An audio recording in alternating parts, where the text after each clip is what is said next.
আসসালামু আলাইকুম সুপ্রিয় দর্শক, পুঁজিবাজার নিয়ে এনটিভি নিয়মিত অনুষ্ঠান মার্কেট ওয়াচে আমি আপনাদেরকে স্বাগত জানাচ্ছি। আপনাদের সাথে আছি আমি মোহাম্মদ রকিবুর রহমান। আমরা আজকে বাজারের গতি প্রকৃতি নিয়ে আলোচনা করতে চাই। আমরা আলোচনা করতে চাই যে বাজার কিভাবে ভালো করা যায়, বাজারের গতি কিভাবে ফেরানো যায়, কি কাজ করলে বাজার তার একটি নির্দিষ্ট পথে অগ্রসর হবে, সেটি নিয়ে আমরা আলোচনা করব আস্থাহীনতা নিয়ে। যে কথা হচ্ছে যে বিনিয়োগকারীর বাজারের উপর আস্থা হারিয়ে ফেলছে কিনা, বা এই আস্থা ফিরিয়ে আনার জন্য কি করা যায়, এবং আমরা আরও আলোচনা করব যে প্রাতিষ্ঠানিক বিনিয়োগ ছাড়া বাজারকে স্থিতিশীল করা অত্যন্ত কষ্টসাধ্য হবে, সেটাও আমরা আলোচনা করব। আজকে আমার সাথে দুইজন অতিথি আছেন। এই দুইজন অতিথিকে আমি আপনাদের সাথে পরিচয় করিয়ে দিচ্ছি। আমার সাথে আছেন Suman Das, CEO, bank Asia securities limited, এবং আমার সাথে আছেন Mohammad Ahsanullah, managing director, Grameen capital management limited. আপনাদের দুজনকে মার্কেট ওয়াচে স্বাগত জানাচ্ছি। ধন্যবাদ। আমরা প্রথমেই আলোচনা করতে চাই, আমি আহসানুল্লাহ সাহেব, দীর্ঘদিন আপনি বাজারের সাথে জড়িত আছেন, বাজারের গতি প্রকৃতিও আপনি দেখেছেন, উত্থান পতনও আপনি দেখেছেন। বাজারকে কোনো মতে গতিশীল করা যাচ্ছে না কেন? এটা আপনার অ্যানালাইসিসটা কি? কোথায় সমস্যা? ধন্যবাদ। আসলে সমস্যা যেটা হলো, কিছু সমস্যা আছে। আস্থাহীনতার যে কথাটা আপনি একটু আগে বলেছেন, এটা একটা বিষয় আছে। দ্বিতীয় বিষয়টা যেটা প্রাতিষ্ঠানিক বিনিয়োগকারীরা মার্জিন লেন্ডিং দিয়ে তাদের যে নেগেটিভ ইকুইটির ভারে জর্জরিত, সে কারণে ফার্দার তারা যে ইনভেস্ট করবে তাদের সে রুমটা ক্রিয়েট হচ্ছে না, এটা একটা বিষয় আছে। আর একটা বিষয় যেটা আছে যে ইদানিংকালে আমরা একটা জিনিস লক্ষ্য করেছি, ভালো ডিক্লারেশন আসার পরও শেয়ারের প্রাইস কিন্তু অ্যাপ্রিসিয়েশন ওই লেভেলে হচ্ছে না। না হওয়ার কারণেই বিনিয়োগকারীদের আস্থার সংকটটা এখানে একটা কাজ করতেছে। মানে দেখা গেল একটা কোম্পানি ভালো ডিক্লারেশন দিচ্ছে, কিন্তু তারপরেও তার যে প্রাইসটা যে লেভেলে যাওয়ার কথা সেই লেভেলে যাচ্ছে না। ফলে এখানে একটা আস্থার সংকটের বা আস্থাহীনতার একটা জায়গা সৃষ্টি হচ্ছে। কিন্তু আমি যদি চিন্তা করি পাশাপাশি অন্যান্য বিষয়গুলো, মার্কেট ভালো থাকার জন্য যে এনভায়রনমেন্টটা, সেটা কিন্তু সত্যিকার অর্থে আছে। আমাদের সিকিউরিটিজ অ্যান্ড এক্সচেঞ্জ কমিশন থেকে টাইম টু টাইম যে রুলস রেগুলেশন পলিসিগুলো করছে, সেগুলো মার্কেট ফ্রেন্ডলি করছে। মার্কেটটাকে ভালো হওয়ার জন্য, মার্কেট ভালো একটা স্ট্রাকচারে দাঁড়ানোর জন্য সেগুলো করেছে। তারপর আমরা যদি দেখি মানি মার্কেটে যে এখন ফিক্সড ডিপোজিটের রেট অ্যারাউন্ড 6%, সেটা কিন্তু অল্টারনেটিভ ইনভেস্টমেন্ট হিসেবে ক্যাপিটাল মার্কেটটা ভালো হওয়ার কথা, সেদিকে পজিটিভ দিক আছে। তারপর আমরা যদি চিন্তা করি ইনফ্লেশন রেট অ্যারাউন্ড 6%, তো সেই দিকটাও কিন্তু মার্কেটের জন্য পজিটিভ হওয়ার কথা। তাহলে কেন হচ্ছে না, এই যে প্রশ্নটা, সে কেন না হওয়ার পিছনে যেটা মনে হচ্ছে যে আস্থার সংকটটা একটা বড় এখানে কারণ। আস্থার সংকটটা কেন আসতেছে? আস্থার সংকটটা একটা হলো ডিক্লারেশনগুলো ঠিকমতো মানে কেউ বলতেছে যে কোম্পানি যে লেভেলে আর্নিংস আসতেছে সে লেভেলে তাদের অনেকের হয়তো ডিক্লারেশনটা সে লেভেলে আসতেছে না, এটা একটা বিষয়। আরেকটা হলো ডিক্লারেশনের পরেও প্রাইসটা অ্যাপ্রিসিয়েশন হচ্ছে না, সেটা একটা বিষয়। আরেকটা হলো প্রাতিষ্ঠানিক বিনিয়োগকারীগুলো যারা যে তাদের মার্কেটে যে রোল প্লে করবে, তাদের ওইরকম সারপ্লাস ফান্ডটা ক্যাপিটাল মার্কেটে নাই।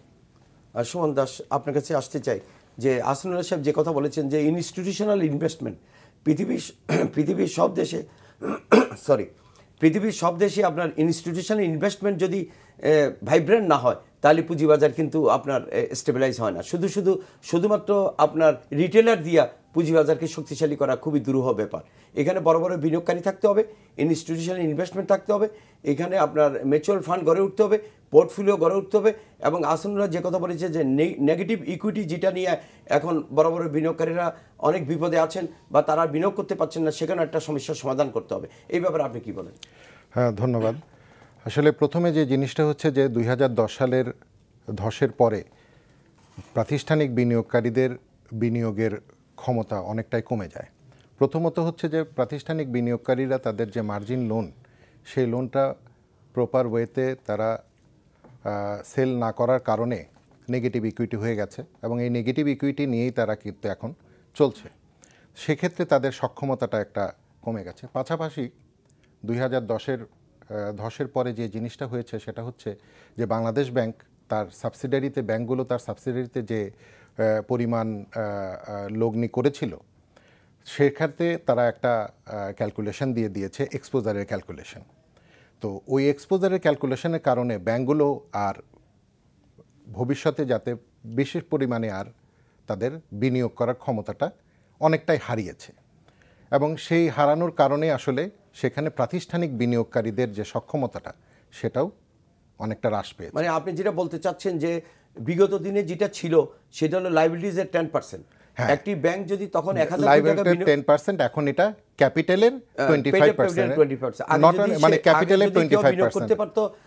ধরেন ফরেন এক্সাম্পল আমি যদি ধরি, যদি কারো ডিপোজিট 10,000 কোটি টাকা থেকে থাকে তাহলে সে করতে পারতো 1,000 কোটি টাকা, কিন্তু 10,000 কোটি টাকার একটা ব্যাংক এখন তার ক্যাপিটাল যদি হয় 2,000 কোটি টাকা, তাহলে কিন্তু 25%-এ আসলে তাহলে দেখা যাবে সে অনেক কমে গেছে, অনেক কমে গেছে। এবং সেক্ষেত্রে অনেক ব্যাংক কিন্তু আগে তার ক্যাপিটাল তার লাইবিলিটি অনুযায়ী বিনিয়োগ করেছিল, এখন তাকে কিন্তু সেই জিনিসটা কমিয়ে নিয়ে আসতে হচ্ছে। তো সেটা একটা ব্যাপার। তবে আশাব্যঞ্জক কথা একটা হয়েছে, সেটা হচ্ছে যে সাবসিডারিতে যে বিনিয়োগ করা হয়েছে অ্যাজ এ ইকুইটি, সাবসিডারিতে ব্যাংকগুলো যে ইকুইটিতে বিনিয়োগ করেছে, বাংলাদেশ ব্যাংক কিছুদিন আগে সেটাকে ওয়েভ করে দিয়েছে, ক্যালকুলেশন থেকে ওয়েভ করে দিয়েছে। তাতে কি হচ্ছে, তাতে সামান্যতম হলো যাদের যে সকল ব্যাংকের ক্যাপিটাল একটু বেশি আছে তাদের ব্রিদিং স্পেস কিছুটা এসেছে। এবং আশা করি যে ভবিষ্যতে কিছু কিছু আইটেম, বিশেষত নন লিস্টেড বা নন ট্রেডেবল আইটেমগুলোকে যদি ওই এক্সপোজার থেকে এক্সট্রাক্ট করা হয় বা বাদ দিয়ে দেওয়া হয়, তাহলে আরও কিছুটা ব্রিদিং স্পেস ওখানে তৈরি হবে।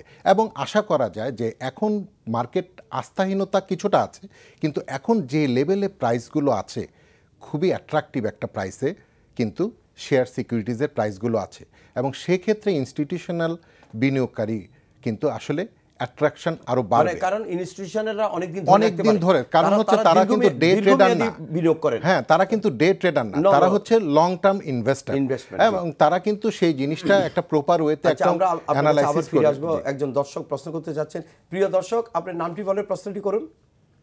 জি, আসসালামু আলাইকুম। জি, আসসালামু আলাইকুম। আমার নাম মোহাম্মদ আসিফুজ্জামান, চিরং থেকে বলছি। জি ভাই, বলুন। যে আমার প্রশ্ন হচ্ছে, যখন একটি ভালো কোম্পানির শেয়ার বাজারে আসে তখন ওটা পাবলিক পোর্শন থাকে কম, ডিরেক্টর পোর্শন থাকে বেশি। যখন একটা খারাপ কোম্পানিকে বাজারে আনা হয় তখন দেখা যায় কি ওটার পাবলিক পোর্শন থাকে অনেক বেশি কিন্তু ডিরেক্টর পোর্শন থাকে কম। এই ক্ষেত্রে আমরা সবসময় লুজার হই। এই ক্ষেত্রে CSP, GSP, security exchange commission কোনো ধরনের কোনো কিছু উদ্যোগ নেয় না। প্লাস আমার আরেকটা কোয়েশ্চেন ছিল, সেটা হচ্ছে আমরা যখন এই এফডিআর এ ইনভেস্ট করি তখন আমাদের ইনিশিয়াল প্রিন্সিপালটা অ্যামাউন্টটা ঠিক থাকে, সেই এফডিআর রেট 5% হোক আর 15% হোক। বাট যখন আমরা একটা ব্যাংকের শেয়ারে ইনভেস্ট করি এই ডিভিডেন্ড এনজয় করার জন্য, সেই ক্ষেত্রে দেখা যায় কি আমাদের প্রিন্সিপাল অ্যামাউন্টটা ঠিক থাকে না, ডিভিডেন্ডের পরে শেয়ারটা নিচের দিকে হল্টেড থাকে, 2-3 দিন শেয়ারের কোনো ট্রেড হয় না, আমরা আমাদের প্রিন্সিপাল অ্যামাউন্ট সহ হারিয়ে ফেলি। এই ক্ষেত্রে আসলে আমার একটা জানার ছিল আর কি। জনাব আহসানুল্লাহ সাহেব। জি, ধন্যবাদ প্রশ্নকর্তাকে। সেটা হলো দুটো প্রশ্ন উনি করেছেন। প্রথম হলো ভালো কোম্পানি, ওনার দৃষ্টিতে যে ভালো কোম্পানি সেগুলি জনগণকে স্পন্সর অল্প শেয়ার ছাড়ে, মানে আইপিওতে মেজর অংশ তারা নিজেরা রেখে দেয়। আর যেটা ওনার দৃষ্টিতে যেটা যেগুলো খারাপ দুর্বল কোম্পানি সেগুলাকে মানে মেজর অংশটা ছেড়ে দেয় আইপিওতে, আর কি বলবো অল্প পরিমাণ রাখে স্পন্সররা। কথাটা আসলে কতটুকু এটা মানে সত্য, এটা পরীক্ষা নিরীক্ষার বিষয়। এক নাম্বার 2 হলো সিকিউরিটিজ এক্সচেঞ্জ কমিশন যখন যে কোনো প্রপোজাল, যে কোনো আইপিও অ্যাপ্রুভাল দেয়, তারা প্রত্যেকটা আইপিওর ক্ষেত্রে একই পলিসি, একই গাইডলাইন ফলো করে। আমাদের এখন যেটা আছে ফিক্সড প্রাইস মেথডের যে গাইডলাইনটা আছে, বুক বিল্ডিং মেথডের জন্য আলাদা গাইডলাইন, সেম নীতিমালা প্রত্যেকটা কোম্পানির জন্য ফলো করতেছে। যে সমস্ত কোম্পানির প্রিমিয়ামে আসার মতো যোগ্যতা রাখে, ঠিক সেই সমস্ত কোম্পানিকে প্রিমিয়ামে আইপিওতে অ্যালাউ করতেছে। সুতরাং ওই বিষয়টা ওভাবে আসলে দেখার কোনো সুযোগ নেই। এক নাম্বার 2 হলো দ্বিতীয় যে বিষয়টা হলো এফডিআর এবং ব্যাংকের দুটি কিন্তু ভিন্ন প্রেক্ষাপট। উনি ব্যাংকের শেয়ার কিনলো ক্যাপিটাল মার্কেট থেকে, সেটা কেনার পর দেখা গেলো যে হয়তো ফার্স্ট ইয়ারে ডিক্লারেশন ভালো দিল, সেকেন্ড ইয়ার হয়তো খারাপ হতে পারে। এটা হতে পারে, একটা কোম্পানির প্রফিটের উপর, আর্নিংসের উপরে ডিক্লারেশনটা আসবে, সেটা একটা বিষয়। আর এফডিআরের যেটা হলো ইদানিংকালে যদি আমরা লক্ষ্য করি, এফডিআর কিন্তু এখন 6% অ্যারাউন্ড ফিক্সড ডিপোজিটের রেট। কিন্তু ইনিশিয়াল অবস্থা ঠিক আছে, উনি 3 বছর বা 3 মাসের জন্য করলো, 3 মাস পর ওনার আবার যদি এফডিআর রেট চেঞ্জ হয়ে যায় ওই প্রতিষ্ঠানে, রিভাইজ রেটে ওনাকে রিনিউ করতে হবে। আর এখানে হলো কি শেয়ার মার্কেটে যে ব্যাংকের শেয়ার যে উনি যে কিনলো, সেটা হলো আসলে কোম্পানির টোটালি আর্নিংসের উপর ডিপেন্ড করতেছে। সুতরাং দুই রকম প্রেক্ষাপট। এটা ওনাকে বুঝতে হবে। জনাব সুমন দাস, যে এক্সপোজারের যে ডেফিনেশন, সেই ডেফিনেশনের মধ্যে আমরা দেখতে পাই যে অ্যাকচুয়ালি একে তো ইনস্টিটিউশনাল ইনভেস্টমেন্ট সীমিত হয়ে গেছে, আপনি ঠিকই জানেন। আর যে ডেফিনেশনের মধ্যে নন ট্রেডেবল ইনস্ট্রুমেন্ট ঢুকে দেওয়া হয়েছে, যেমন যে কোম্পানিটি বাজারে আসবে না সেখানেও যদি আপনি ফান্ডিং করেন সেটাও এক্সপোজারের মধ্যে নিয়ে আসা হয়েছে। তাতে করে ইনস্টিটিউশনাল ইনভেস্টমেন্টটা সীমিত হয়ে গেছে। এই ব্যাপারে আপনি কি বলেন? এক্ষেত্রে আসলে আমাদের বাংলাদেশ ব্যাংকের একটু চিন্তা ভাবনা করা উচিত যে ক্যালকুলেশনের ক্ষেত্রে, কারণ হচ্ছে ওনারা হয়তো বা ওনাদের বিচার বিশ্লেষণের মাধ্যমে ওনারা এটা করেছেন, কিন্তু আসলে এখন মার্কেটের উন্নতির জন্য এই জিনিসটা একটু দেখা দরকার যে নন ট্রেডেবল যেগুলো আছে বা শেয়ারে ইনভেস্টমেন্ট করলেই সেটা এক্সপোজারে আসবে, সেই শেয়ারটা আসলে কখনোই হয়তো বা সে ইনভেস্ট করেছে ইকুইটিতে, কিন্তু সেটা তো সে হয়তো এই ইনভেস্টমেন্টটা থেকেই যাবে ব্যাংকের আজীবন, হ্যাঁ, এবং সেখান থেকে সে হয়তো ডিভিডেন্ড পাবে, কিন্তু সেটা আসলে ক্যাপিটাল মার্কেটে হয়তো অনেক সময় অনেক কোম্পানি আছে যারা ক্যাপিটাল মার্কেটে কখনোই লিস্টেড হবে না। তো সেক্ষেত্রে যদি এগুলোকে বিবেচনা করা হয় যে ক্যালকুলেশনের ইয়ে থেকে, তাহলে আমার মনে হয় যে ব্যাংকগুলোর একটা বিনিয়োগের একটা ক্ষেত্র তৈরি হবে, এবং ক্ষেত্র তৈরি হলে আসলে ক্যাপিটাল মার্কেটের টার্নওভারও শেয়ার করতে পারি একটা বিষয়। সেটা হলো আসলে এই যে এক্সপোজারের যে ডেফিনেশন বা এটা বাইন্ডিংসটা আসলো 2010 সালে। রাইট, 2010 সালে তখন ক্যাপিটাল মার্কেটে ছিল অনেক পিকে, তখন প্রায় trade volume, huge trade volume হতো এবং ইন্ডেক্সও ছিল অ্যারাউন্ড 8,900 ওই লেভেলের। তখনকার প্রেক্ষাপট বিবেচনা করে ওই তখন এক্সপোজারের ডেফিনেশনটা করা হয়েছে বা পলিসি গাইডলাইনটা। কিন্তু এখন আমি যেটা বলতে চাই, আমি আপনাকে যে প্রশ্নটা করতে চাই, পৃথিবীর কি কোনো দেশ আছে যে দেশে আইন করে যে এত সালের মধ্যে আপনাকে এটা সমন্বয় করতে হবে, এটা কি আইন করে পৃথিবীর কোনো দেশে কি এটা আছে আপনার জানা মতে? আমার জানা মতে তো নেই। এটা তো অ্যাডমিনিস্ট্রেটিভ অর্ডার, এটা তো একটা প্রশাসনিক প্রজ্ঞাপন। এই ক্ষেত্রে আমি যেটা বলি যে ওনারা, আমার প্রশ্নটা আমি শেষ করি নাই, যেটা হলো কি তখনকার প্রেক্ষাপটে হয়তো করেছে যে কোনো পলিসি, আমি মনে করি সময়ের প্রেক্ষাপট, প্রয়োজনীয়তার তাগিদে এবং যেই সেক্টরের জন্য পলিসিটা করা ওই সেক্টরের প্রয়োজনটা বিবেচনা করে টাইম টু টাইম রিভিউ করা হয়। তো হয়তো এখন যে প্রেক্ষাপট, এই প্রেক্ষাপটে হয়তো যে পয়েন্টগুলো এসেছে, নন লিস্টেড স্টক, তারপরে এই ব্যাংক গ্যারান্টি যেটা এক্সপোজারের মধ্যে আসছে, নন ফান্ডেড, এগুলো হয়তো এখনকার প্রেক্ষাপটে হয়তো মানে মার্কেটের স্বার্থে সব মিলে হয়তো না। আমার আপনাদের দুজনের কাছে আমি একটা অভিজ্ঞতা শেয়ার করতে চাই। আপনাদের দুজনের কাছে দীর্ঘদিন আপনারা পুঁজিবাজারে আছেন। 2009 এবং 10-এ বাংলাদেশ ব্যাংক কিন্তু খেয়াল করেনি যে কি পরিমাণ টাকা এক্সপোজার লিমিট ক্রস করে পুঁজিবাজারে ইনভেস্টমেন্ট হচ্ছে, তখন কিন্তু এটাকে নিয়ন্ত্রণ করেনি। কিন্তু যখন বাংলাদেশ ব্যাংক এটার হার্ড লাইনে গেলেন, যখন দেখলেন যে এটা অনেক বেশি ইনভেস্টমেন্ট হয়ে গেছে, তখন উনি এটাকে সফট ল্যান্ডিং না করে হার্ড ল্যান্ডিং করলেন। মানে যখন যেটা করেছেন এক্সট্রিম করেছেন, কিন্তু মাঝামাঝি থাকতে পারেননি। সেদিন যদি মাঝামাঝি থাকতে পারতেন, মাঝামাঝি যদি কোনো ব্যবস্থা নিতেন বা সিদ্ধান্ত নিতেন, তাহলে পুঁজিবাজার কিন্তু এত ক্ষতিগ্রস্ত হতো। তারপরেও কিন্তু আশাব্যঞ্জক এখানে যে আমাদের মাননীয় অর্থমন্ত্রী উনি বিভিন্ন মিডিয়াতে কমিটমেন্ট করেছেন যে আমাদের যে এক্সপোজার যে লিমিটটা 2 বছরের, মানে এই বছরের জুলাইয়ের মধ্যে যেটা আমাদেরকে নিয়ে আসতে হবে, জুলাইয়ের 21 তারিখের মধ্যে, সেটা 2 বছর বাড়িয়ে দেওয়া। ইভেন মাননীয় অর্থমন্ত্রী মাননীয় প্রধানমন্ত্রীর সাথে কথা বলে এই ঘোষণাটা দিয়েছেন। কেননা আমাদের মাননীয় প্রধানমন্ত্রী পুঁজিবাজারের প্রতি অত্যন্ত পজিটিভ, অত্যন্ত পজিটিভ। কারণ উনি একটি শক্তিশালী, ভাইব্রেন্ট, গতিশীল পুঁজিবাজার চান দেশের উন্নয়ন এবং কর্মসংস্থানের স্বার্থে, বড় বড় ইন্ডাস্ট্রি এবং এগুলি হওয়ার স্বার্থে। আমরা একজন দর্শক একটি প্রশ্ন করতে চাচ্ছেন। প্রিয় দর্শক, আপনার নামটি বলে প্রশ্নটি করুন। আসসালামু আলাইকুম।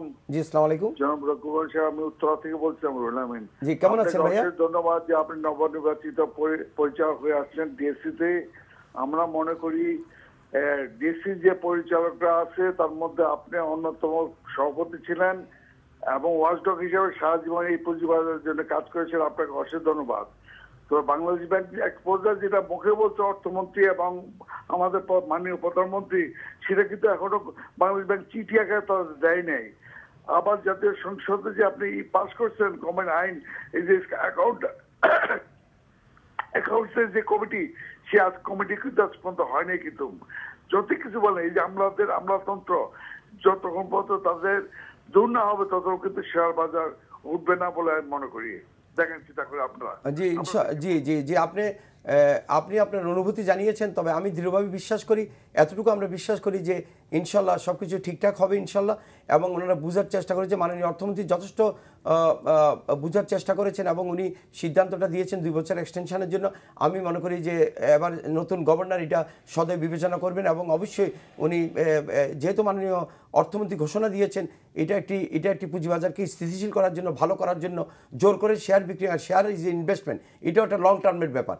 ততএব জোর করে শেয়ার বিক্রি না করে ধীরে ধীরে বিক্রি করে বাজার যাতে ক্ষতিগ্রস্ত না হয় সেই ব্যাপারে আমার মনে হয় মাননীয় নতুন গভর্নর এটা বিবেচনা করবেন এবং আমি মনে করি এটা একটা পজিটিভ সিদ্ধান্ত হবে ইনশাল্লাহ। এই ব্যাপারে আমি মনে করি আমাদের ভয় পাওয়ার কোনো কিছু নেই। এবং এক্ষেত্রে আমি একটু কথা বলে নিই, যেহেতু মাননীয় অর্থমন্ত্রী এবং মাননীয় প্রধানমন্ত্রী আমাদের মার্কেটের ব্যাপারে খুবই পজিটিভ, এবং আমার মনে হয় এবং ওনারা সময় মতো এই ধরনের উদ্যোগটা নিয়ে আমাদের ক্যাপিটাল মার্কেটকে আরও সমৃদ্ধশালী করবেন। আমার মানে জনাব হাসানুল্লাহ।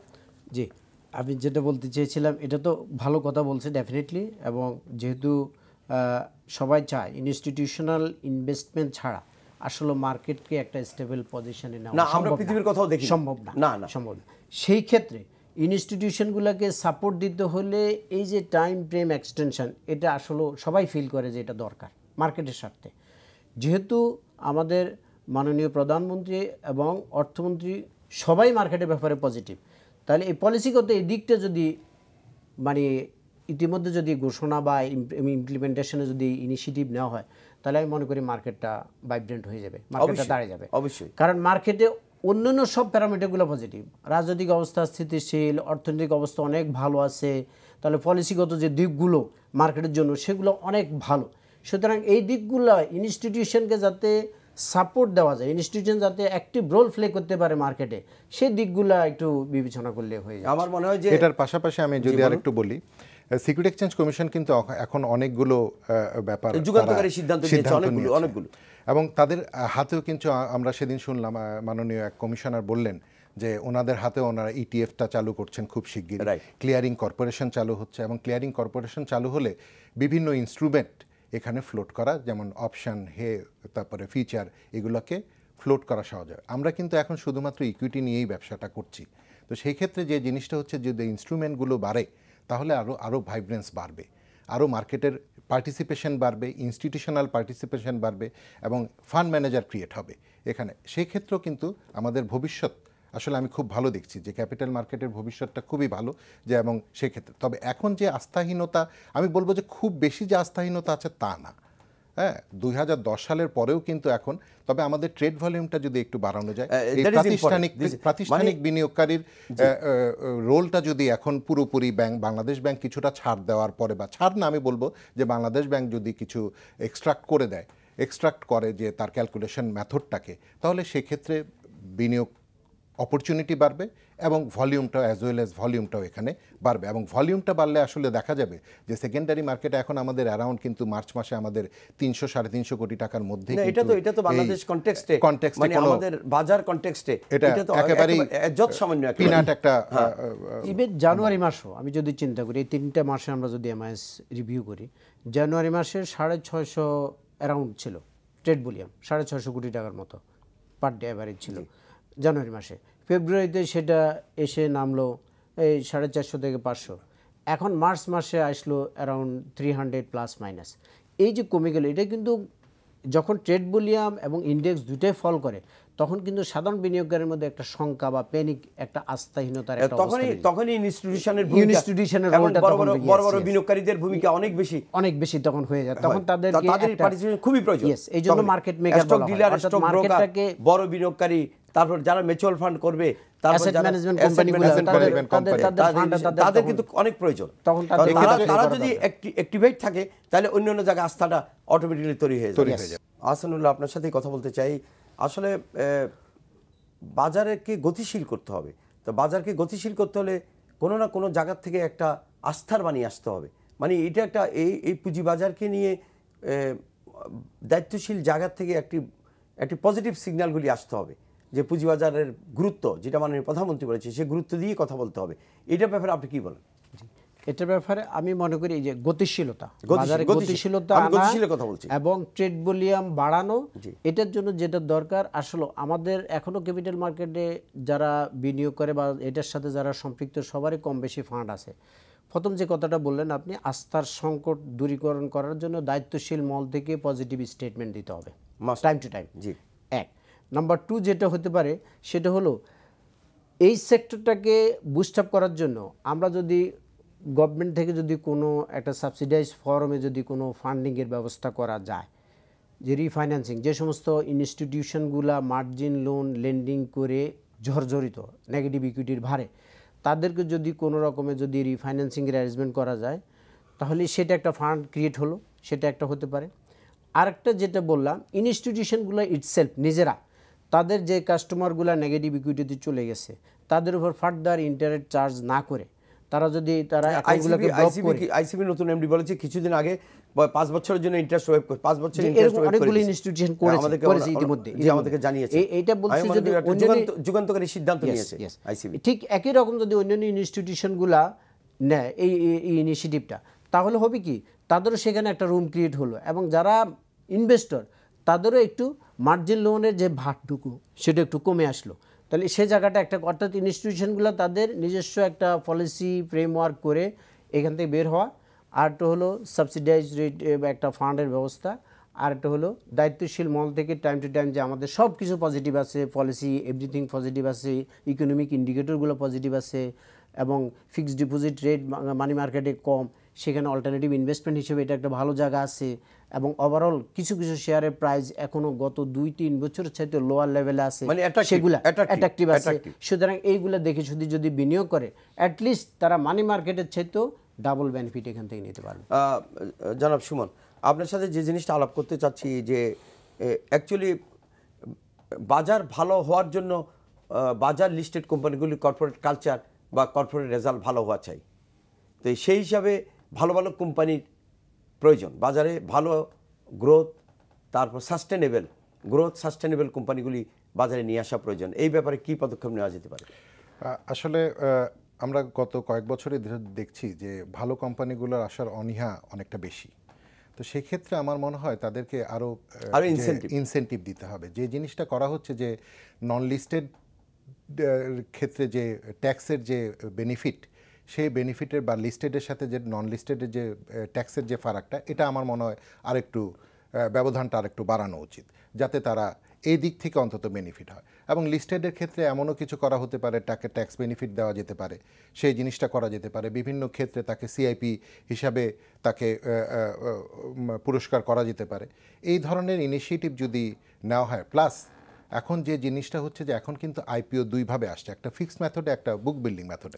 আগে যেটা হতো যে তারা ঠিক মতো প্রিমিয়াম পাবে কিনা, সেটা সাবস্ক্রাইব হবে কিনা, এখন কিন্তু তারা যে সকল ভালো কোম্পানি সেগুলো যদি আসে তারা কিন্তু বুক বিল্ডিং মেথডে আসতে পারে। এবং সেক্ষেত্রে আমরা দেখেছি কিছুদিন আগে একটা কোম্পানি এসছে, তার একটা প্রাইস কিন্তু ভালো প্রাইস, একটা ডিসকভার প্রাইস হয়েছে। তো সেই ক্ষেত্রে তারা কিন্তু এই ক্যাপিটাল মার্কেট থেকে একটা ভালো প্রাইস তারা ওখান থেকে পেতে পারে। কারণ হচ্ছে যে আগে হয়তো তাকে প্রিমিয়ামটা জাস্টিফিকেশন করতে হতো, তাকে বিভিন্নভাবে এটাকে জাস্টিফাই করে তারপর আনতে হতো। কিন্তু এখন বুক বিল্ডিং মেথডে হলে যেটা হচ্ছে যে বিনিয়োগকারীরা তাদের প্রাইসটা আগে নির্ধারণ করে দিচ্ছে যে এই এক্স কোম্পানির প্রাইস হবে এত, ওয়াই কোম্পানির প্রাইস হবে এত টাকা। বিনিয়োগকারীরাই কিন্তু সেই ক্ষেত্রে তাদের প্রাইসটা নির্ধারণ করে দিচ্ছে। সেই জন্য সেই ক্ষেত্রে তারা এই কোম্পানিগুলো আরও আসা সহজতর হবে বলে মনে করি, এবং ভবিষ্যতে তারা এই কোম্পানিগুলো বুক বিল্ডিং মেথডে আসতে পারে। সেক্ষেত্রে আসলে বুক বিল্ডিং মেথডে কিন্তু সব কোম্পানি যাওয়ার সুযোগ নেই এখানে, কিন্তু সেই ক্ষেত্রে যে ক্রাইটেরিয়া মেইনটেইন হবে সেই ক্রাইটেরিয়াগুলোই, যাদের ক্যাপিটাল 30 কোটি এন্ড অ্যাবাভ ওই সাইজের কোম্পানিগুলো বুক বিল্ডিং মেথডের জন্য ওপেন আছে। যাদের তার নিচে তারা ফিক্সড প্রাইস মেথডে আছে। এখন বুক বিল্ডিং মেথডটার তো অনেক অ্যাডভান্টেজ আছে, সেটা অবশ্যই, যেটার কারণে আগে যখন এই পলিসিটা ছিল না, এই মেথডটা ছিল না, তখন অনেক দেখা গেল যে 10 টাকা একটা ফেস ভ্যালু, সেটা যখন লিস্টেড হওয়ার পর ফার্স্ট ডেতে বা সেকেন্ড ডেতে ট্রেড হতো, তখন হয় 40 টাকা বা 50 টাকা বা 100 টাকা ট্রেড হতো। তখন ইস্যুয়াররা অর্থাৎ কোম্পানি তখন চিন্তা করতো যে তার শেয়ারের রিয়েল প্রাইসটা সে পায় না, পায় নাই, সে তার কাছে এই প্রশ্নটা আসতো। কিন্তু বুক বিল্ডিং মেথডটা এমন একটা মেকানিজম দিল যে এটা প্রাইস ডিসকভারি একটা মেকানিজম, নেয়ার টু মার্কেট প্রাইস, অর্থাৎ তার রিয়েল যে প্রাইসটা পাওয়া উচিত সেটাই ডিসকভার করার এখন মেকানিজমটা চলে আসছে। সুতরাং এটার ওই সমস্যাটার সমাধান হয়ে গেল। তো এই জন্য আরেকটা যেটা বলছেন কালচারের কথা, মানে কর্পোরেট কালচার কোম্পানিগুলোর মধ্যে আর একটু ভালো সুশাসন, সেটা আশা করে বিনিয়োগকারীরা যে তারা যে হারে, আমি একটু আগে বলেছিলাম যে হারে আর্নিংসটা তারা পায়, মানে তাদের ইপিএসটা যে লেভেলে আসে যে সমস্ত কোম্পানির, সেই ক্ষেত্রে যদি ডিভিডেন্ডের ডিক্লারেশনটা তারা যদি আর একটু ভালো লেভেলে কিছু কিছু কোম্পানি যদি দেয়, তাহলে সেখানে কনফিডেন্স লেভেলটা আর একটু বেড়ে যায় ওইসব কোম্পানির ব্যাপারে। আরেকটা দেখা যায় কিছু কিছু ক্ষেত্রে হয়তো অনেক সময় দেখা গেলো যে ফার্স্ট কোয়ার্টারে তার একটা ইপিএস আসলো, সেকেন্ড কোয়ার্টার একটা, থার্ড কোয়ার্টারে যে আরেকটা হয়ে যাচ্ছে। এখন এইখানে সত্যিকার যদি তারা নিজেরা যদি ট্রান্সপারেন্ট থাকে কোম্পানিগুলো, তাহলে তাদের প্রতি বিনিয়োগকারীদের আস্থা বাড়বে এবং সে আস্থার কারণে মার্কেটের উপর একটা পজিটিভ ইম্প্যাক্ট। এই ক্ষেত্রে আমি একটু বলতে চাই, সেটা হচ্ছে যে সিকিউরিটি এক্সচেঞ্জ কমিশন একটা নতুন অ্যাক্ট পাস করেছে, ফিনান্সিয়াল রিপোর্টিং অ্যাক্ট। কাউন্সিলটা খুব শিগগিরই হয়তো, আমরা সেদিন শুনলাম যে খুব শিগগিরই হয়ে যাবে। এক্ষেত্রে যে বিনিয়োগকারী বা যে ইস্যুয়ার বা যে কোম্পানিগুলো বিভিন্ন ম্যাল ফাংশনিং করার চেষ্টা করতো, আশা করা যায় এই রিপোর্টিং অ্যাক্ট হওয়ার পরে এখন কিন্তু অনেক স্বচ্ছতা চলে আসবে। তাদের ইনকামের উপর অনেক স্বচ্ছতা, হয়তো অনেক প্রতিষ্ঠান আছে যে ভবিষ্যৎ মানে অতীতে দেখিয়েছে যে তাদের ইপিএসটা এক কোয়ার্টারে তা অবশ্য বিজনেসের উপর সেটা নির্ভর করে, কিন্তু এখন যে রিপোর্টিং একটা পাস হওয়ার পরে যে জিনিসটা হচ্ছে অনেক স্বচ্ছতা কিন্তু চলে এসছে। আচ্ছা, আমি আপনার কাছে আবার ফিরে আসবো। একজন দর্শক প্রশ্ন করতে চাই। প্রিয় দর্শক, আপনার নামটি বলে প্রশ্নটি করুন।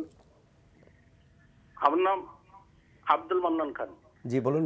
আমি প্রশ্নটা রাখতেছি যে একদিকে ব্যাংকগুলোকে বলা হচ্ছে তোমার এক্সপোজার সমন্বয় করো, তার টাকা উঠিয়ে নাও, আরেকদিকে বলা হচ্ছে আইপিও রাইট শেয়ার দিয়ে সাপ্লাই বাড়িয়ে দিচ্ছে। তো জিনিসটা হলো কি? জিনিসটা হলো যে একদিকে সাপ্লাই বাড়াচ্ছি, আরেকদিকে টাকা উঠিয়ে নিচ্ছি, তাহলে ওই মার্কেটটা কি কোনোদিন টিকতে পারে? আপনি অত্যন্ত গুরুত্বপূর্ণ প্রশ্ন করেছেন। এটা আমি আপনার সাথে একমত। আপনি অত্যন্ত একটি মানে প্রশ্ন করেছেন যে প্রশ্নটি পুঁজিবাজারের উঠানামা গতির সাথে অনেক বেশি জড়িত। একদিকে যদি আমি টাকার সরবরাহ যদি কমিয়ে নিয়ে আসি, যদি ফান্ডিং কমিয়ে নিয়ে আসি, অপরদিকে যদি আমি আইপিও ছাড়তে থাকি, তাহলে কিন্তু দুইটার সমন্বয় হবে না। কি বলেন নাসিরুল্লাহ, বলুন। না, এটা আপনি যেটা বলছেন ঠিক আছে। আমার মনে হচ্ছে উনি যে প্রশ্নটা করেছেন, ব্যাংকগুলোকে এক্সপোজার কমানোর কথা বলতেছে, আবার রাইট এবং বোনাসের মাধ্যমে বাড়াইতে বলতেছে, এই কথাটা উনি যেটা বুঝাচ্ছে। এটা হচ্ছে যেহেতু আমাদের ক্যাপিটাল মার্কেট এক্সপোজারটা এখন টোটাল ক্যাপিটালের 25%। জি, আগে ছিল লাইবিলিটিজের, অর্থাৎ ডিপোজিটের 10%। আগে যদি আপনি 1000 কোটি টাকা বিনিয়োগ করতে পারতেন, এখন পারবেন 250 বা 200 কোটি টাকা। জি জি, 200 কোটি টাকা। জি, এখন এখানে রুমটা বাড়াইতে পারি কিভাবে? যদি তার বোনাস রাইট ইস্যু করে তার যদি পেড আপ ক্যাপিটাল সাইজটা বড় হয়। ফর এক্সাম্পল, আগে 1000 কোটি ছিল, এখন রাইট বোনাস ইস্যু করার কারণে এখন হয়তো 1200 বা 1300 কোটি টাকা হলো, কিছু টাকা আসলো, তাহলে ওই যে 25%-এ তার কিন্তু একটা রুম এখানে ক্রিয়েট হয়ে যাচ্ছে। জি, হয়তো বা এই কারণে এই পলিসিটা হয়তো অ্যাডপ্ট করার জন্য বলা হচ্ছে। জনাব সুমন জি, আমরা যে কথাটা আমরা আলোচনা করছিলাম অ্যাকচুয়ালি বাজারকে গতিশীল করা যাচ্ছে না। বাজারকে গতিশীল করা যাচ্ছে না। বাজারে ভলিউম একবার বাড়ে তো একবার কমে, একবার বাড়ে তো, মানে একটি কাঙ্ক্ষিত লক্ষ্যপথে পৌঁছানোর অত্যন্ত কষ্টসাধ্য হয়ে যাচ্ছে। মানে এটার গভীরে কি? আসলে প্রথমত যে 2010 সালের ধসের পরে যে জিনিসটা এসছে, অনেক ইনভেস্টর কিন্তু আর পরবর্তীতে যারা চলে গেছেন ওরা কিন্তু এখনও পুরোপুরি পার্টিসিপেশনে আসেননি, রিটেইলার বড় ইনভেস্টর যারা। পাশাপাশি ইনস্টিটিউশনের বিনিয়োগ কিন্তু কমে গেছে, এবং আমরা যদি ডেটা দেখি যে ফরেন ইনভেস্টমেন্টটাও কিন্তু সেই হারে কিন্তু বাড়েনি, যার কারণে গতিশীলতা সেভাবে ভলিউমের গতিশীলতা কিন্তু আসছে না। আমরা কিন্তু ইন্ডেক্সের গতিশীলতা দেখেছি, ইন্ডেক্স উঠেছে এবং কিছু কিছু কারেকশন হয়েছে, কিন্তু গতিশীলতা বাড়াতে হলে এখন যে জিনিসটা হচ্ছে যে আহসানুল্লাহ ভাই যেটা বললেন যে পারিপার্শ্বিক অবস্থা কিন্তু সবই ভালো আছে, এখন হয়তো বা শর্ট টার্মে দেখা যাচ্ছে না, কিন্তু আমি আশাবাদী যে এটা দেখা যাবে। প্লাস বাংলাদেশ ব্যাংক যে উদ্যোগগুলো নেবে, আশা করা যাচ্ছে এই উদ্যোগগুলো নিলেও কিন্তু ব্যাংকগুলো আবার আপনি দৃঢ়ভাবে বিশ্বাস করেন যে মনিটারি পলিসিতে মানি মার্কেটকে যেমন গুরুত্ব দেওয়া হবে তেমনি ক্যাপিটাল মার্কেটকে গুরুত্ব দেওয়া হবে। এটা মনিটারি পলিসির দুইটা বিশেষ দিক, কাউকে অবহেলা করা যাবে না। এখন আমি খুবই আশাবাদী যে, এবং আমরা মনে করি এই বছরই আমরা সেই রেজাল্টটা দেখব যে এখানে কিন্তু ইনভলভমেন্ট বাড়বে, এবং এই দুইটা যদি 2 বছরের জন্য এক্সটেন্ড করা হয় প্রত্যেকটা ব্যাংকের একটা ব্রিদিং স্পেস তৈরি হবে, এবং ব্যাংকের তার ট্রেডিশনাল বিজনেসের পাশাপাশি এই আমরা ক্যাপিটাল মার্কেটে প্রিয় দর্শক, আপনার নামটি বলে প্রশ্নটি করুন। জি আসসালামু আলাইকুম। জি ওয়ালাইকুম সালাম। আমি রিয়াদ বলছি চট্টগ্রাম থেকে। জি ভাইয়া বলুন।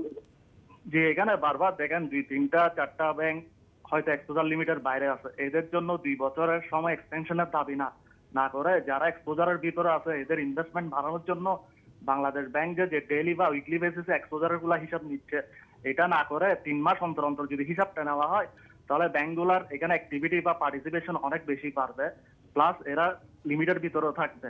আমি মনে করি এই জিনিসটা আরো বেশি ডিস্টার্ব করতেছে মার্কেটকে।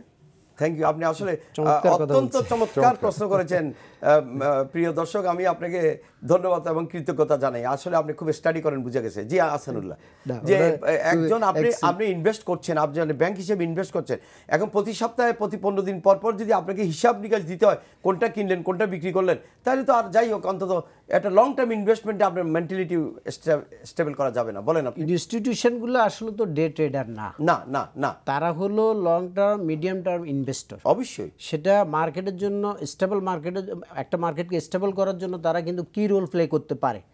সেই ক্ষেত্রে যে বিষয়টা হওয়া উচিত, ডে ট্রেডার যেহেতু না, তাদের যে স্টেটমেন্টগুলো যে উইকলি যেটা বললো উনি বা উইকলি বা 3 মাস এই বলেন 15 দিন পর যে ফোর্থ কোয়ার্টারলি যেগুলো সেগুলা 3 মাস পর যে কোয়ার্টারলি স্টেটমেন্টের সাথে দিতে পারে, সেটা দিতে পারে, সেটা একটা ভালো কথা বলছেন উনি। এটা আমার মনে হয় এটা একেবারে মার্কেটে যারা, আমিও বাংলাদেশ ব্যাংকের সামনে এগুলি তুলে ধরেছি। একটা জিনিস বলি যে এখন কিন্তু তারা উইকলি একটা নিচ্ছে যে কত টাকার বাই করা হচ্ছে, আর মান্থলি তারা একটা এক্সপোজারে নিচ্ছে। সেই জিনিসটা তারা ত্রৈমাসিকভাবে, যেহেতু institution is long term long term investor, তারা এটাকে কোয়ার্টারলি করে ফেলতে পারে। তার জন্য কোয়ার্টারলি করাটাই উত্তম, বারবার ইন্টারভেন না করে।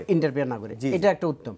আর যেটা বললো যে এক্সপোজারের যেটা মানে বিষয়টা, এটা যেহেতু মার্কেটের মেজরিটির এটা একটা দাবি প্রত্যাশা, এবং মাননীয় অর্থমন্ত্রীও এটার ব্যাপারে কোনো বিরোধিতা করে নাই, কিন্তু এটার সাথে এটাকে প্রশ্নকর্তা এটার সাথে এটাকে তুলে ধরেছেন, দুটোই উনি সুন্দরভাবে বলেছেন। দুইটার সমন্বয় হলে সেক্ষেত্রে উনি যেটা বললেন, দর্শক বললেন যে 2-3টা ব্যাংক, আসলে আমার জানা মতে যে আরো বেশি হবে, এবং তাদের এক্সপোজার অনেক বেশি, এবং এই শেয়ারগুলো যদি বাজারে আসে তাহলে একটা প্রেসার পড়বে। প্রায় একটা পরিমাণ যদি আমরা ধারণা করি, প্রায় 2000 কোটি টাকার একটা অ্যাডজাস্টমেন্ট এই মুহূর্তে দরকার হবে। যদি এখন 2000 কোটি টাকার সেল করার মতন সক্ষমতা এখন বাজারে নেই, লোড নেওয়ার ক্ষমতাটা নেই। সেটাই বলছি। যে প্রশ্নটা আমার ঘুরে ফিরে আবার আসছে যে সমন্বয়হীনতা, যে পুঁজি বাজারে পৃথিবীর সব দেশে একটা সমন্বয় থাকে, যে সেন্ট্রাল ব্যাংক তারপরে এবং মিনিস্ট্রি অফ ফাইন্যান্স, সে দেশের একটা সমন্বয় থাকে সব সময়, যে যদি বাজার ক্ষতিগ্রস্ত হয়, বাজার যদি কোনো না কোনোভাবে লড়াচড়া করে, বাজার যদি কোনো দিকে এই করে, তখন ইনাদের মধ্যে একটা সমন্বয়ের মাধ্যমে সেটাকে স্টেবিলাইজ করা হয়। কিন্তু আমাদের এখানে প্রচণ্ড সমন্বয়হীনতার ব্যাপার দাঁড়িয়ে আছে। এই ব্যাপারে কি বলবেন? এই ব্যাপারে কিন্তু ইতিপূর্বে যারা ইন্টার রিলেটেড রেগুলেটরি বডি, যেমন Bangladesh securities and exchange commission, Bangladesh bank, ministry of finance, তারপরে লিস্টেড কোম্পানিজগুলো যে অ্যাসোসিয়েশন, কেমন, তারপরে চেম্বারগুলো আছে, বিভিন্ন চেম্বারগুলো আছে, ইন্স্যুরেন্স রেগুলেটরি অ্যাসোসিয়েশন, ইদ্রা, কেমন, এই সবগুলার সমন্বয়ে যে কিছুদিন আগে আমরা শুনেছি একটা কমিটি ফরম হয়েছে শুনেছি। তা আমি মনে করি এই কমিটিটা যদি অ্যাক্টিভ হয়, তাদের সত্যিকারের যার স্থান থেকে যদি অ্যাক্টিভ রোল প্লে করে for the betterment of the capital market, তাহলে কিন্তু আমাদের সব কিছু ফ্রেমওয়ার্ক ঠিক আছে।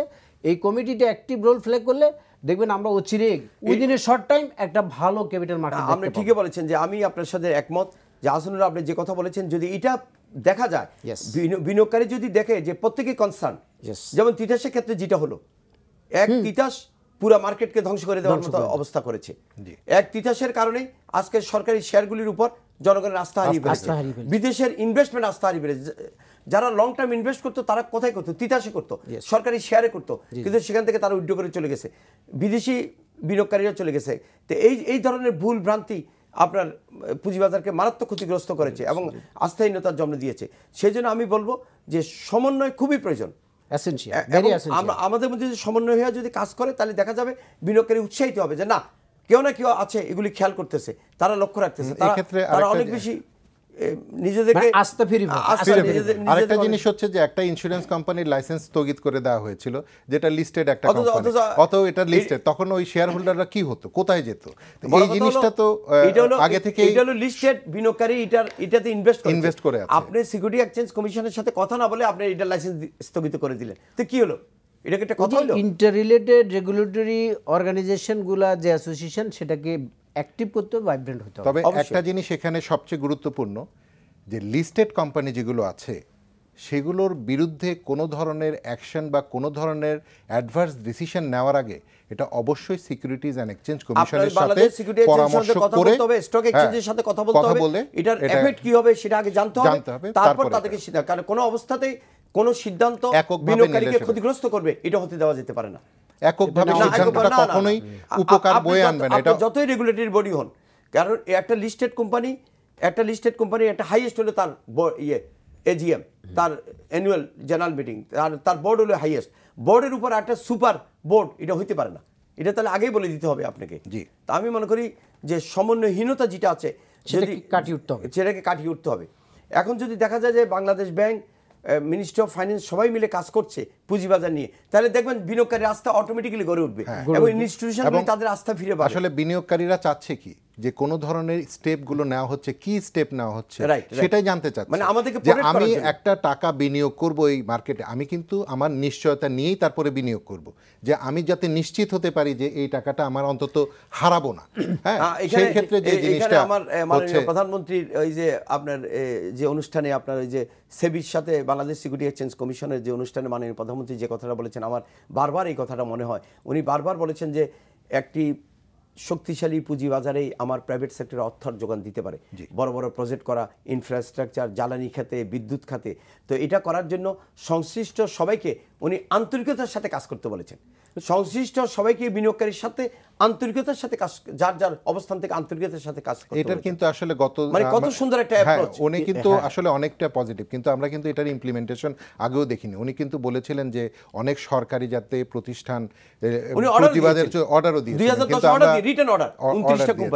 কিন্তু ওই ধরনের জিনিসগুলো যদি এই পুঁজিবাজারে চলে আসতো, আসলে মানুষের মানুষের ইনভলভমেন্ট অনেক বেড়ে যেত এবং আমার আসলে পুঁজিবাজারের আস্থাটা অনেক বাড়তো।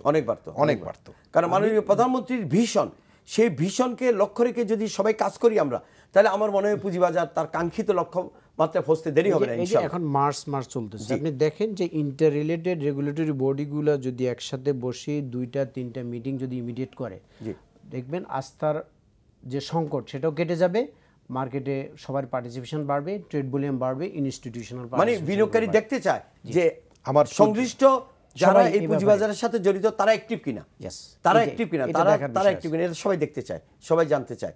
আর আমি মনে করি যে আমরা কি হতাশ? অবশ্যই না, পুঁজিবাজার নিয়ে অবশ্যই না। আমরা মনে করি 2016 সাল সত্যিকার অর্থে পুঁজিবাজারের জন্য একটা ভালো বছর এবং সেই প্রত্যাশা নিয়ে আমরা এখনো আছি। আমি মনে করি সামনের দিকে ভালো যাবে। আমরা যে বিষয়গুলো আলোচনা করলাম, এই বিষয়গুলো যদি সত্যিকার অর্থে পজিটিভ দিক থেকে আগায় আসে, তাহলে অবশ্যই আমরা 2016 সালকে একটা ভালো নতুন গভর্নর দায়িত্ব নিয়েছেন ফজলে কবির সাহেব। উনি অর্থ সচিব হিসেবে অত্যন্ত সফল ছিলেন, আপনি জানেন তো।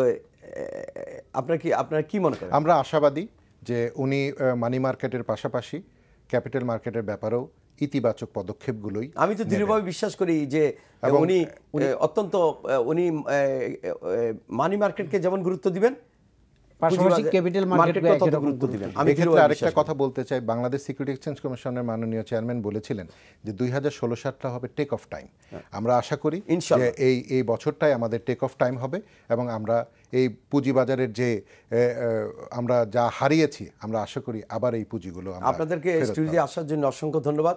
প্রিয় দর্শক, আমরা যে কথাটা বলতে চাই, আমি বিশেষ করে যে কথাটা আপনাদেরকে বলতে চাই যে আসলে সমন্বয়ের মাধ্যমে যে লুপহোলসগুলি আছে, যেগুলি পুঁজিবাজারকে ঘুরে দাঁড়াবার জন্য বাধাগ্রস্ত, সেগুলি দূর করতে পারলে ইনশাল্লাহ আমরা চেষ্টা করে যাচ্ছি, সবাই চেষ্টা করে যাচ্ছে। আমি মাননীয় নতুন গভর্নর সাহেবকে আমি স্বাগত জানাই যে তিনি বিগত দিনে যে কাজগুলি হয় নাই সে কাজগুলি উনি পুঁজিবাজারের জন্য করবেন এবং পুঁজিবাজারকে গতিশীল এবং স্থিতিশীল করার জন্য উনি কাজ করবেন। এবং আমি মনে করি মাননীয় অর্থমন্ত্রী যে ঘোষণা দিয়েছেন যে এক্সপোজার লিমিট 2018 জুলাই পর্যন্ত বাড়িয়ে দেওয়ার, আমি আশা করি বাংলাদেশ ব্যাংক সেই কাজটি করবেন। এবং আমরা দৃঢ়ভাবে বিশ্বাস করি একটি সমন্বয়ের মাধ্যমে একটি শক্তিশালী পুঁজিবাজার গড়ে উঠবে এবং আপনারা সেই পুঁজিবাজারের সাথে আপনারা থাকবেন। এবং আমি দৃঢ়ভাবে বিশ্বাস করি যে পুঁজিবাজার তার কাঙ্ক্ষিত লক্ষ্যপথে পৌঁছবে ইনশাল্লাহ। আমাদের সাথে অনেকক্ষণ আপনারা আমাদের সাথে ছিলেন, সেজন্য আপনাদেরকে অসংখ্য ধন্যবাদ জ্ঞাপন করছি। আল্লাহ হাফেজ, আসসালামু আলাইকুম।